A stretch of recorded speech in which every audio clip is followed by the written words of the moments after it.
In the headlines, Israel defends Netanyahu's Gaza plan, calling it liberation, not conquest. Israel defends its push to expand the Gaza offensive. U.S. supports it and Palestine condemns it. And warnings from Russia, France, and the UK that it violates international law. Crime and beautification. Ahead of his planned announcement, President Donald Trump deploys hundreds of federal officers from various agencies to patrol Washington, D.C. He calls it a push for safety despite city data showing violent crime hit a 35-year low past year. Troop shortage hits South Korea. The country's armed forces shrink 20% in 6 years as record low birth rates slash the pool of eligible soldiers, raising fears of operational strain. Uganda's opposition leader stays behind bars. Kizza Besigye, detained for nearly 9 months on treason charges, remains in custody after a judge ruled he's 12 days short of 180-day requirement for mandatory bail. Rights groups call it a political crackdown ahead of next year's elections. For our sports news, U.S. Open sets record prize pool. The 2025 tournament will offer the biggest payout in tennis history, capping a milestone week in sports.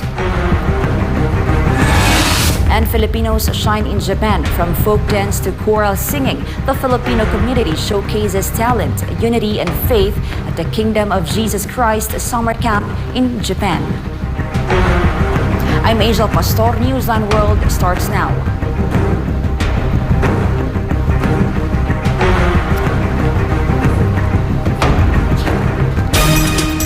First in our news, in Turkey, a 6.1 magnitude earthquake has left one person dead and dozens injured. The tremor struck the town of Sidrye, damaging buildings and triggering emergency rescue efforts. Turkey's disaster management agency says it was followed by around 20 aftershocks, the strongest measuring 4.6. Officials confirmed that an 81-year-old man rescued from a collapsed 3-story building in the town center died shortly afterwards. Another 29 people were hurt, but none of the injuries are life-threatening. 16 buildings in Sidrye and nearby areas were destroyed, 4 of them inhabited. First responders managed to pull several survivors from the rubble. The tremor was felt in major western cities, including Istanbul and the coastal hub of Izmir. More than 300 rescue personnel have been deployed to the affected area. Turkey sits on several active fault lines and regularly experiences earthquakes. Last year, a massive quake in the south killed more than 53,000 people. South Korea's military is shrinking fast, down 20% in the last 6 years to about 450,000 troops. A defense ministry report says the drop is due to fewer young men reaching enlistment age as the country struggles with the world's lowest birth rate. Justina Zario has the news. The number of 20-year-old men, the typical age for service, has fallen 30% since 2019. That's creating a shortage of officers, and officials warn could cause problems for operations if the trend continues. South Korea's armed forces have been getting smaller since the early 2000s, when they numbered nearly 690,000. In comparison, North Korea is believed to have about 1.2 million troops. Service terms have been cut to 18 months from 36 after the Korean War, a change made possible by advanced weapons, a strong alliance with the U.S., and a booming defense industry. Even with a defense budget of more than 61 trillion won, the military is still short 50,000 troops, including over 20,000 non-commissioned officers. And with a population expected to drop from 51.8 million in 2020 to just 36.2 million by 2070, experts say the manpower problem won't be going away anytime soon. Justin Nazario, your citizen correspondent reporting for Newsline World.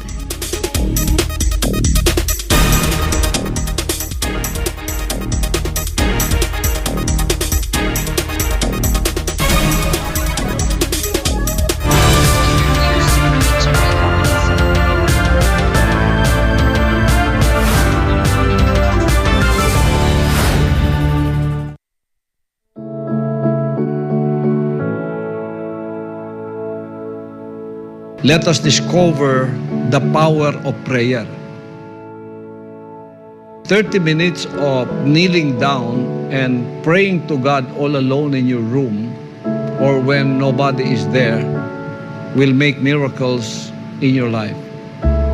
It will help strengthen your spirit and your mind, and the Father will give you the comfort that you have been seeking for that nobody can give.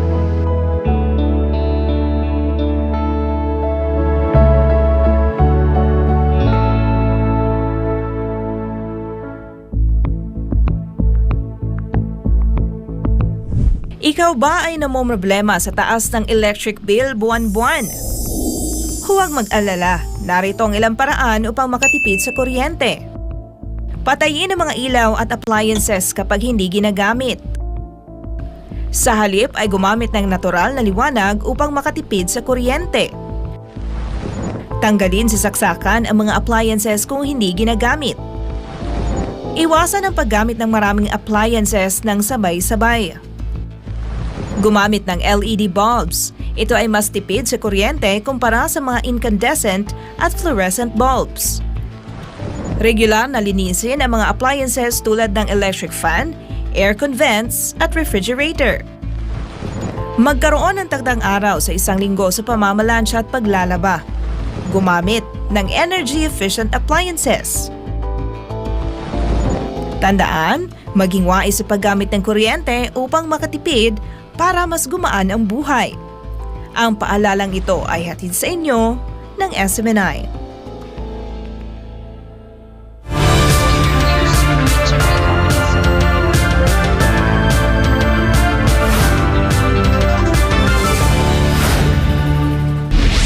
The Trump administration has deployed hundreds of federal law enforcement officers in Washington, D.C. as part of an initiative to boost public safety in the capital. According to White House officials, about 400 officers from 8 different agencies took to the streets of Washington, D.C. and 10 of areas and known crime hotspots. Among the agencies involved are the Federal Bureau of Investigation, the Drug Enforcement Administration, and the Secret Service.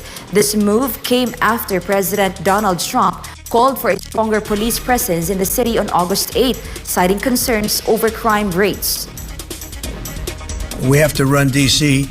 This has to be the best run place in the country, not the worst run place in the country. And it has so much potential, and we're going to take care of it. You're going to be safe. You're going to be safe walking down streets. You're not going to get mugged. However, official data from the DC Metropolitan Police shows that violent crime actually dropped by 35% in 2024, reaching the lowest levels in over 3 decades. The U.S. Senators or U.S. Attorney's Office for the District of Columbia confirmed that the 2024 figures represent a historic low in violent crime for the city. Despite these improvements, the administration's deployment signals a firm stance on maintaining public safety in the nation's capital. Meanwhile, Trump seems ready to announce additional federal measures to tackle crime in the capital. He hinted at the White House news conference on August 11, focused on crime and beautification. In Japan, Filipinos took center stage, joining of Jesus Christ Summer Camp, first time turning into a celebration of talent, unity, and faith. More of this story in MJ Mondihar's report from Kanagawa.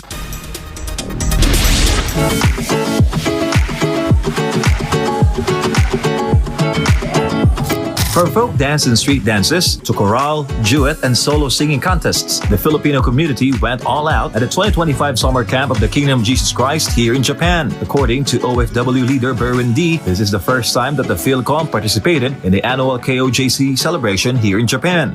Maganda yung mga ganitong event na hinohold ng Kingdom of Jesus Christ, especially na hindi lang actually sa mga members niya, kundi open ito sa mga Philippine community.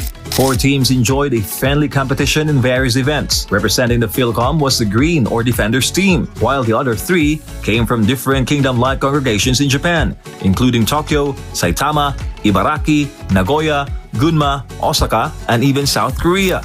Itong mga ganitong activities ay nagpapalawig ng kaisipan ng bawat Pilipino na nandirito sa Japan. At hindi lang sa mga Pilipino kagaya ko, kundi kahit sa mga Japanese. Ako mismo, ang asawa ko ay Haponesa. Actually, all-out support siya dahil nakikita niya kung paano ito nag-develop ng personality ng isang tao. For OFW leader Risa Nagumo, this was the first time she participated in such activity in her many years of living here in Japan. I am very grateful sa chance na inimbita kami ng KOJC. After 37 years sa Japan, first time lang ako nakasali ng event na ganito na punong-puno ng energy, love at saka unity. The Philcom bagged multiple awards in this year's summer camp, coming close to clinching the Grand Championship and winning the first place trophy on awards night. They also thanked Pastor Apollo C. Kibuloy and the whole Kingdom Nation for this initiative. This is a great activity of Pastor Apollo Kibuloy na kung saan it opens all the boundaries. Walang pagkakahiwa-hiwalay, kundi it actually unite all the people on its aspiration. Hindi lang kami nakakuha ng samahan o unity ng bawat isa, nakakuha din kami ng spiritual ba, yung spirit ng love at pagkakaisa ng bawat isa. As of 2024, more than 340,000 Filipinos are living here in Japan, a community KOJC and Pastor Apollo will never left behind. Pati dito sa Japan, si Pastor ang naging unifying factor. Kung hindi dahil sa inyo, hindi po kami makarating ng ganitong nararating namin sa pag-unawa sa kalooban po ng Ama. Dahil po sa inyo, Pastor. For Government of Philippines, MJ Mondihab, SMNI News. Next, Zelensky at a table. U.S. envoy to NATO says President Donald Trump or Vladimir Zelensky could join August 15's Trump-Putin talks in Alaska, but only if Donald Trump invites him. Kiev warns any deal without Ukraine's involvement are dead solutions. And Uganda's opposition leader stays behind bars. Besigye, detained by nearly 9 months on treason charges, remains in custody after a judge ruled he's 12 days short of 180-day requirement for mandatory bail. Rights groups call it a political crackdown ahead of next year's election. Newsline World will be back after the break.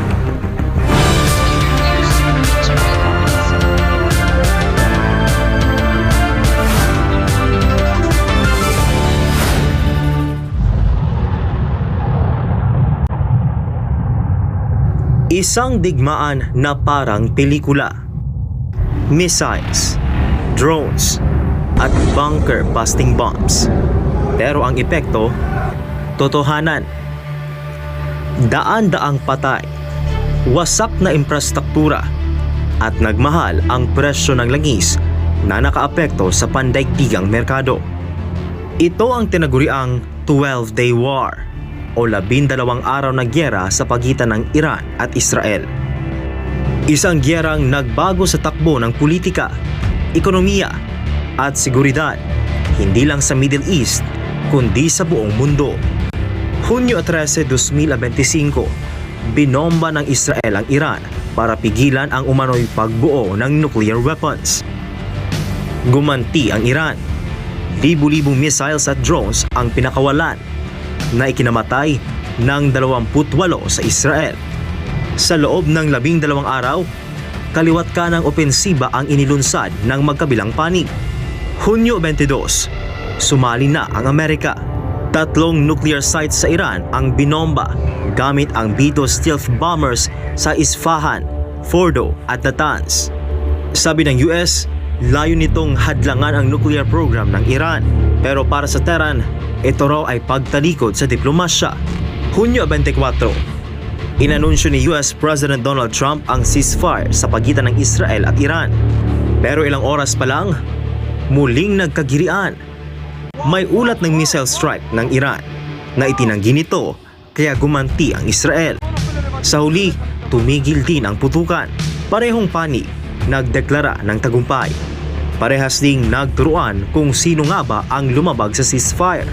Ngunit para kay Trump, pareho lang lumabag ang dalawang panig.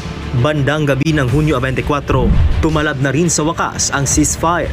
Ngunit habang pansamantalang natahimik ang putukan, nananatiling mainit ang mga tanong. May saysay pa ba ang diplomatikong kasunduan kung nauuna pa rin ang dahas? Marami ang umaasang ang tigil putukan ay simula ng mas mahinahong diskusyon. Pero ang duda nananatili.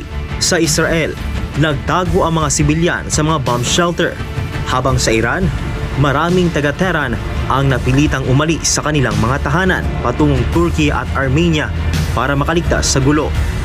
Sa Iran, ayon sa health ministry nila, 610 na ang patay, 4,746 ang sugatan. Sa Israel, 28 ang nasawi ayon sa Army Radio. Marami rin sa military commander at scientist ng Iran ang nasawi. Sa Israel, umabot sa 8.7 bilyong dolyar ang kabuang gasto sa digmaan. Katumbas ito ng halos 725 milyong dolyar kada araw sa loob ng 12 araw. Habang ang Iran, nahirapang makabangon dahil sa nasirang pasilidad. Matapos ang deklarasyon ng ceasefire, nakatutok na ulit ang puwersa ng Israel sa Gaza. Ang Iran, walang plano na agad makipagnegosasyon sa Estados Unidos. Bagaman sinuspindi rin nito ang muling pakikipagnegosasyon sa US patungkol sa kanilang nuclear program, bukas pa rin ang pinto ng diplomasya. Tuloy pa rin ang nuclear program ng Iran na iginiit nilang para sa mapayapang layunin.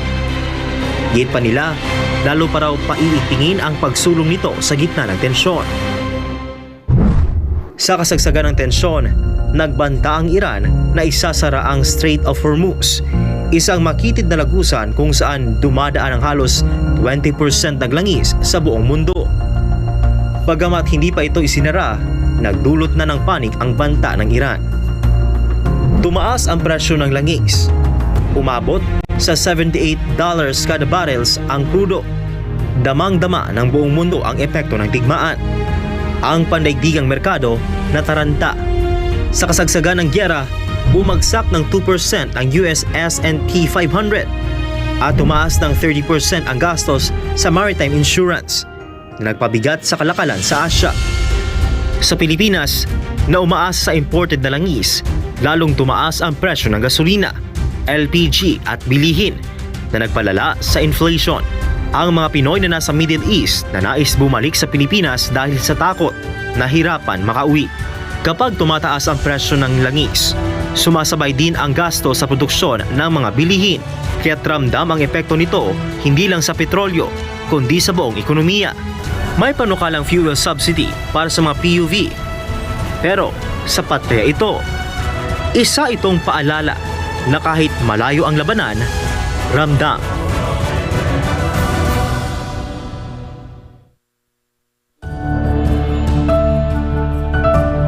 Anything that happens in your life right now, as long as you hold on to the Father, stand strong. That is faith. So whatever you are undergoing now, believe that in the end, it will be the Father's will that will happen in your life. And that He will see you through as long as you hold on to Him. At the end, it will be all right because you will win. You will have the victory.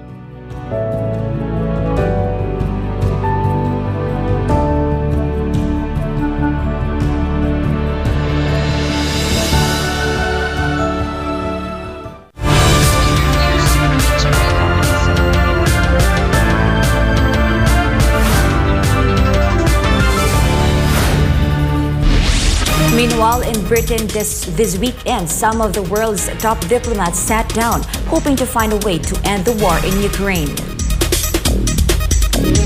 United Kingdom Foreign Secretary David Lammy and United States Vice President J.D. Vance sat down with security officials in Kent on Saturday, joined by top Ukrainian advisors Rustem Umerov and Andriy Yermak. Lammy reaffirmed Britain's ironclad support for Kiev, vowing to work toward what he called a just and lasting peace. The talks requested by Washington also brought in representatives from the European Union, France, Germany, Italy, Finland, and NATO. They come just a day after U.S. President Donald Trump announced he'll meet Russian President Vladimir Putin in Alaska on August 15. Moscow's Kremlin aide called the location logical. Meanwhile, U.S. Ambassador to NATO says Ukrainian President Vladimir Zelensky could be invited to Friday's Trump-Putin summit in Alaska. Ambassador Matt Whitaker said the decision is up to President Trump, but stressed any peace deal must have all parties' agreement. The meeting has fueled hopes for progress on ending the war, though Zelensky has rejected Trump's idea of trading land with Russia, warning any deal made without Ukraine is a dead solution. America is done paying for Ukraine's war with Russia. Vice President J.D. Vance says it's time for Europe to take the lead and the bill. MJ Mondiha reports.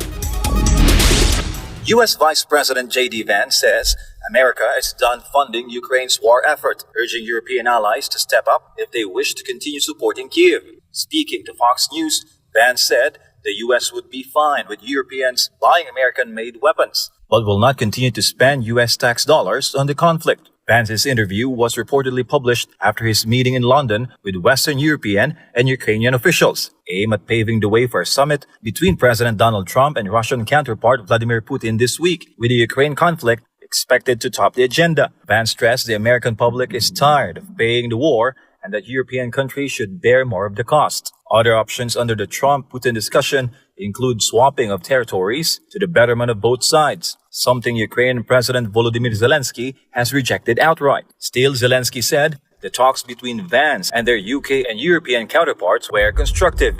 Meanwhile, Vance also said America sees a meeting between Zelensky and Putin before Putin meets Trump as unlikely to be productive. He said Trump should act as mediator, bringing the Ukrainian and Russian leaders together to resolve the war. Vance added that while Washington continues its dialogue with Kyiv, the priority is now peace. He condemned Russia's invasion but said lasting peace requires direct talk, not finger-pointing, and decisive leadership to bring both sides to the table. For Gunmobile of Philippines, MJ Mondiha, SMNI News. Heavy rain is hitting southern Japan, flooding roads and forcing people to leave their homes. In Kyushu, the highest weather warning is up and more rain is expected in the coming days. Diana Flores has more. Relentless downpours have soaked Japan's southern island of Kyushu for 3 straight days, triggering floods, landslides, and major travel disruptions. In Kitakyushu, cars were seen pushing through deep, muddy water as streets turned into rivers. Some roads were shut, with traffic officers guiding drivers to safer routes. Authorities have issued the highest level alerts in parts of the south. In Kagoshima, the city ordered elderly residents to evacuate due to the growing risk of landslides. The rain has also brought transport to a halt. Bullet trains on the Sanyo Shinkansen line have stopped, and flights at Kagoshima International Airport were disrupted. Forecasters warn the heavy rains are not over yet. More is expected through Tuesday, with up to 300 millimeters in Kyushu and 250 millimeters in parts of Kansai. Reporting for Newsline World, Diana Flores, your global citizen correspondent. President Ferdinand Marcos Jr. personally inspected Phase 4 of the Pasig-Marikina River Channel Improvement Project earlier today in Marikina City.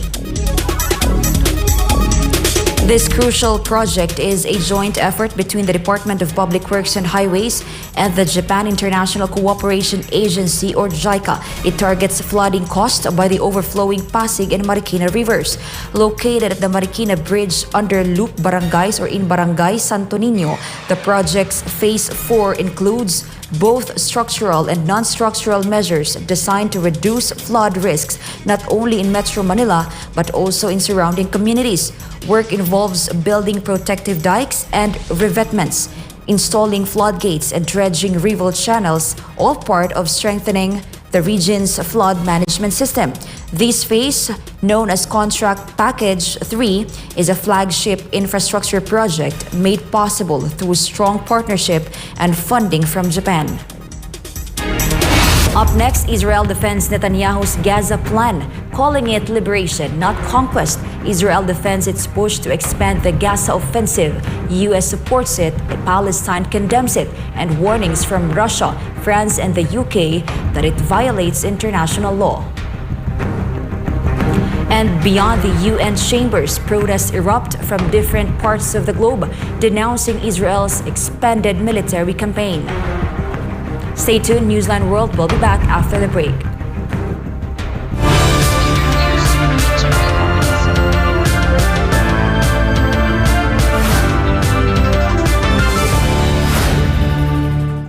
Matunog ngayon ang salitang impeachment sa Pilipinas dahil sa nakambang impeachment trial kay Vice President Sara Duterte. Pero ang tanong ng taong bayan, ito ba ay para sa interes ng bansa o para sa politikal na motibo lamang? Sa ilalim ng saligang batas, may mga opisyal ng pamahalaan na maaaring tanggalin sa pwesto sa pamamagitan ng impeachment. Kabilang dito ang Pangulo, Pangalawang Pangulo, mga mahistrado ng Korte Suprema, mga miyembro ng Constitutional Commission at ang Ombudsman. Maaaring ma-impeach ang mga nabanggit na opisyal dahil sa matinding paglabag sa konstitusyon, pagtataksil sa bayan, panunuhol, katiwalian, mabibigat na krimen o pagtataksil sa tiwala ng publiko. Sa kasaysayan ng Pilipinas, ilang matataas na opisyal na ang humarap sa impeachment trial. Noong taong 2000, si Pangulong Joseph Erap Estrada ang unang Pangulo ng bansa na humarap sa isang impeachment trial. Taong 2011 naman, si Ombudsman Mercedes Gutierrez ay naharap din sa impeachment dahil sa umano'y kapabayaan sa pag-aksyon sa mga kaso ng katiwalian. Hindi na siya humarap sa pagdinig sapagkat bago pa magsimula ang impeachment trial ay nagbitiw na ito sa pwesto. Noong 2012, si Chief Justice Renato Corona ay napatalsik naman mula sa Korte Suprema sa unang pagkakataon na impeach ang isang Chief Justice matapos mapatunayang hindi niya idineklara ang kanyang Statement of Assets, Liabilities, and Net Worth o SALN ng buo. Ano nga ba ang proseso ng pag-impeach sa isang mataas na opisyal batay sa konstitusyon? Maaaring magsampa ng reklamo ang isang miyembro ng Kongreso o isang mamamayan basta may sumusuportang kongresista.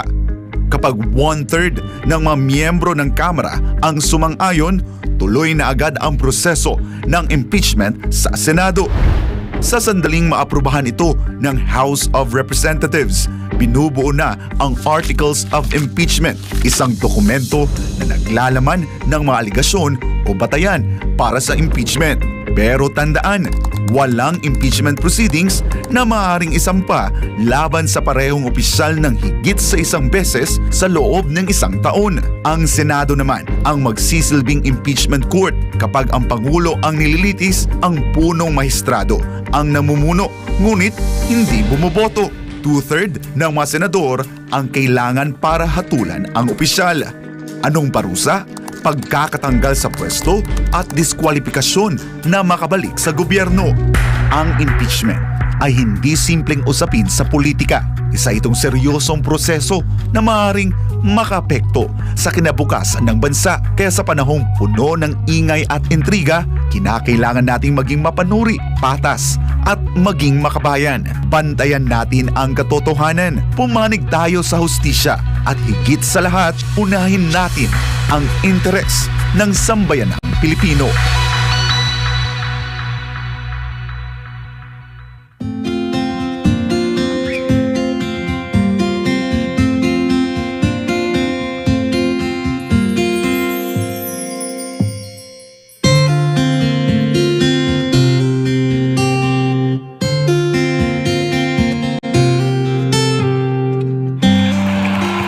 Children will grow up and bring the joy, the love, the peace, and compassion to the whole world.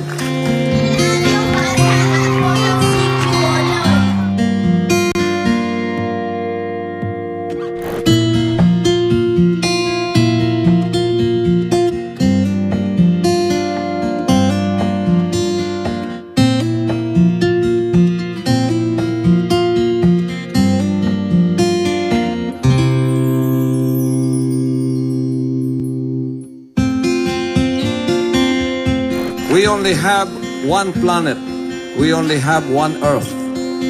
And I hope that this new generation of children that we have reached out will become millions and billions and bring peace on earth, bring peace to humanity.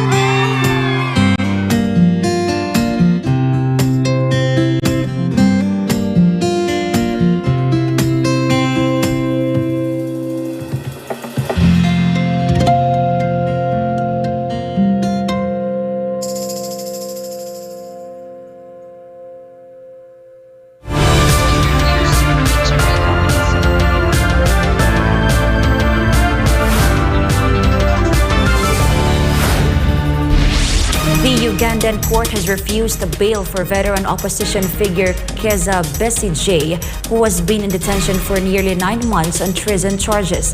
Prince Tripoli has the latest. Judge Emmanuel Baguma ruled that the 180-day period for mandatory bail only started when Besigye was remanded to a civilian court on the 21st of February, leaving him 12 days short of qualifying. Besigye, former ally and personal doctor to President Yoweri Museveni, has challenged the 80-year-old leader in 4 previous elections. He was forcibly returned from Kenya in November last year, first charged in a military tribunal before his case was removed to a civilian court. His detention has drawn criticism from rights groups and opposition leaders, including Bobby Wine, who allege a crackdown ahead of next year's national election. The government denies targeting political rivals, insisting those detained have committed crimes. Reporting for Newsline World, this has been Prince Tripoli, your citizen correspondent.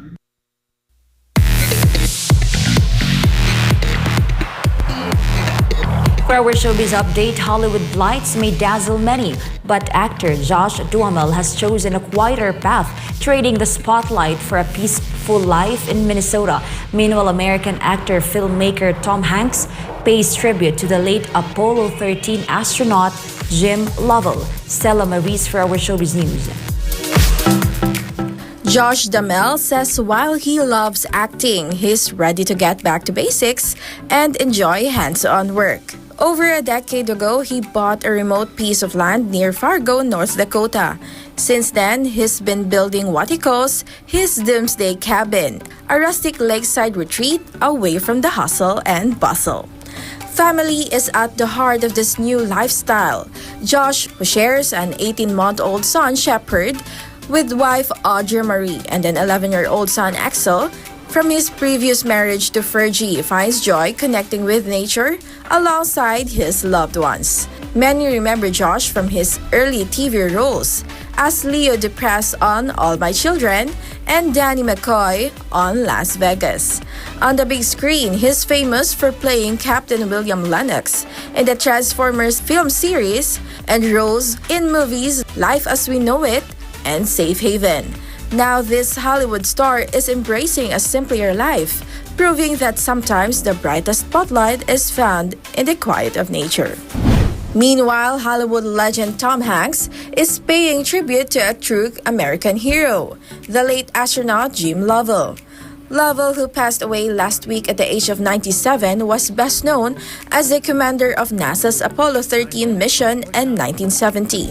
The mission, originally meant to land on the moon, faced a life-threatening crisis when an oxygen tank exploded on board. Thanks to Lovell's calm leadership and quick thinking, he and his crew managed to safely return to Earth. Tom Hanks famously portrayed Lovell in the 1995 film Apollo 13, a gripping retelling that earned 9 Academy Award nominations. Lovell's space career spanned decades, including commanding Apollo 8 in 1968, the first mission to orbit the moon, capturing iconic images like the unforgettable Earthrise. He also flew on Gemini 7 and Gemini 12, cementing his place as one of NASA's most respected pioneers. Lovell's legacy will live on, both in history and in Hollywood. And that's our showbiz news. This is Stella Maris, your citizen correspondent reporting for Newsline World.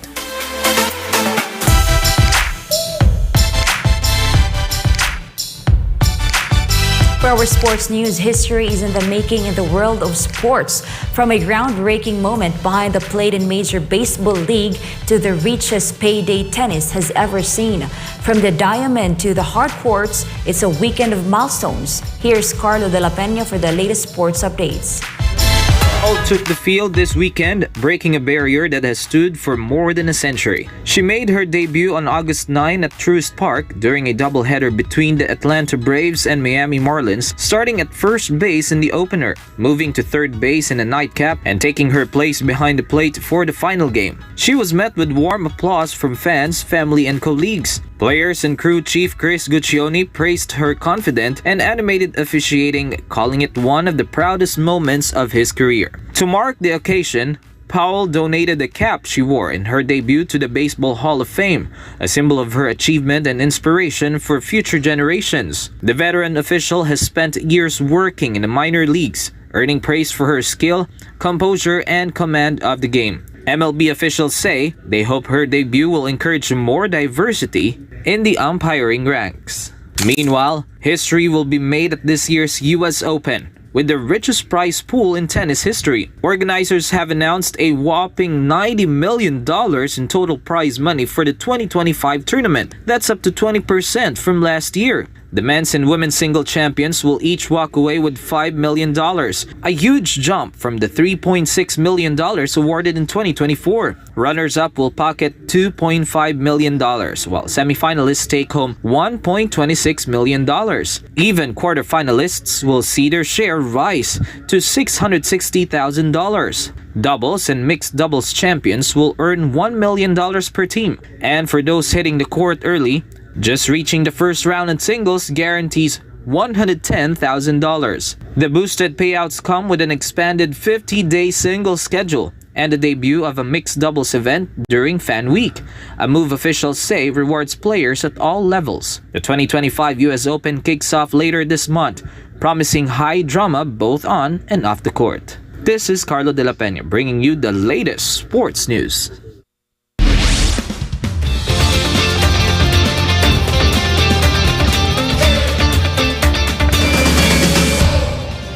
In a world where job hopping is often frowned upon, one man is being celebrated online for doing the exact opposite and making it go viral. Social media TikTok user @GZ, who proudly calls himself the CEO of employment, has captured the attention and admiration of netizens. He's been spotted working a variety of completely unrelated jobs and doing it with a serious expression that's now become a meme of its own. In one viral video, he's seen working at a garden center wearing an orange apron and surrounded by plants. In another, he's spotted at a mall market standing at a stall and handing out free samples. And just when you think he's done, another clip shows him sitting inside what appears to be a broadcast studio. Netizens can't get enough, leaving comments that he's unlocking every job class and speedrunning the workforce. Whether it's pure hustle, a sense of humor, or a bit of both, the CEO of employment has certainly lived up to his title. From trending gardens to working in a studio, this man proves you really can do it all. Israel is defending its plan to expand military operations in Gaza, calling it liberation, not conquest. The United States is backing that position, but other world powers are strongly opposed to it. Joy Tabanao has the details. At the UN Security Council, Israel met sharp divisions over its new Gaza plan. Israeli Deputy UN Representative Brett Miller defended Prime Minister Benjamin Netanyahu's Gaza plan at an emergency UN Security Council session. This is not conquest. Israel has no plans or desire to permanently occupy Gaza. This is liberation from a brutal terror regime. Miller called it the path to stability and the path to peace for both Israelis and Palestinians. Prime Minister Netanyahu has made it clear. Israel's goal is not to take over Gaza, but to free Gaza from Hamas and enable a peaceful government to rise in its place. This is the path to stability. This is the path to peace. The U.S. is standing firmly with Israel, with Ambassador Dorothy Shea also saying Israel has a right to defend itself and decide what measures are needed to end the threat from Hamas. Israel has a right to decide what is necessary for its security. Shea accused some council members of prolonging the war by giving propaganda victories to Hamas and claimed ceasefire talks collapsed partly because of efforts to target Israel with libels and lies. But opposition came fast and strong. Russia, France, and the UK condemned Israel's intentions, warning the plan would violate international law. Решительно осуждаем намерение правительства Нетаньяху захватить Газу. Russia's envoy said the move contradicts the International Court of Justice's July 2024 advisory opinion, calling it proof Israel intends to occupy the enclave. Palestine's UN Representative Riyad Mansour challenged Netanyahu's claim that there's no starvation in Gaza by urging the council to send journalists to see for themselves. Then why don't you, the Security Council, go to the Security Council, take with you 100 journalists from your countries and other countries to verify exactly what is happening in Gaza? If he's so sure of this global conspiracy about the lie, let him prove it. Invite you, allow you to go to the Gaza Strip and see exactly what is happening there. Take journalists with you so that you can verify exactly what is happening in Gaza. Because I think Mr. Netanyahu, in spite of all of the effort that he is putting with his government, he doesn't have credibility. Mansour said outrage alone is not enough, urging the use of all tools available to stop what he called illegal and immoral plans. The UK, Denmark, France, Greece, and Slovenia requested a briefing after Israel's Security Cabinet approved a plan for the Israel Defense Forces to take control of Gaza City.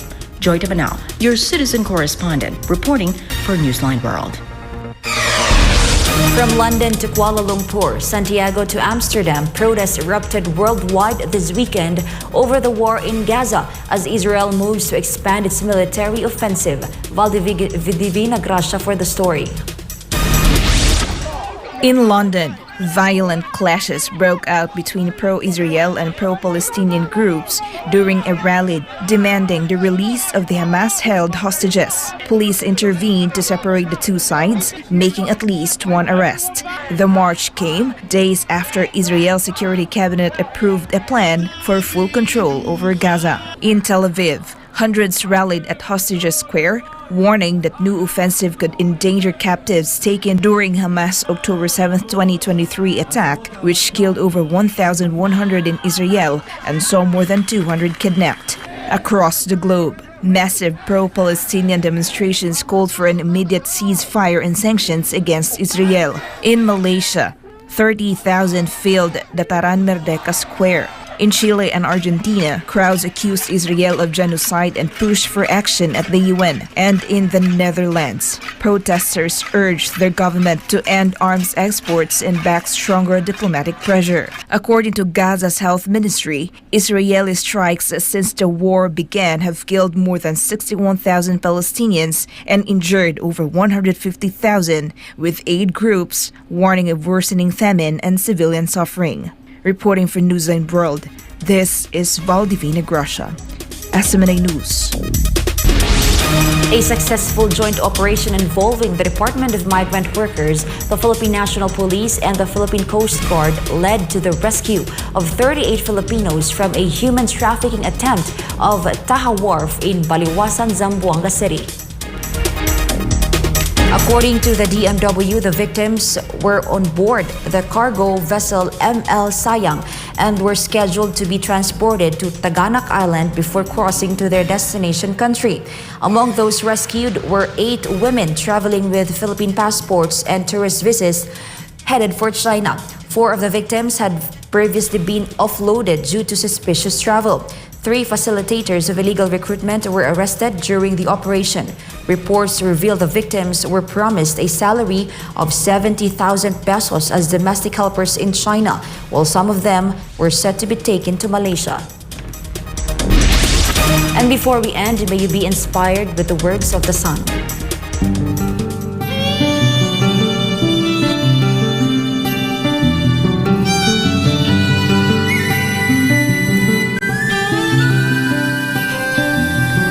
Discipline and sacrifice are the ingredients to success.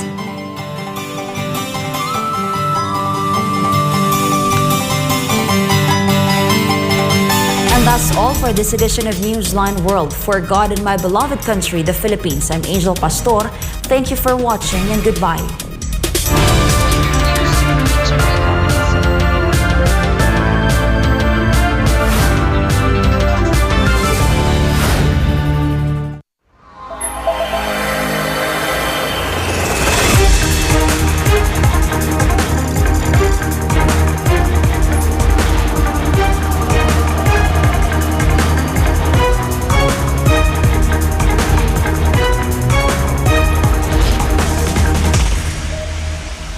This is SMNI News Channel. Truth that matters.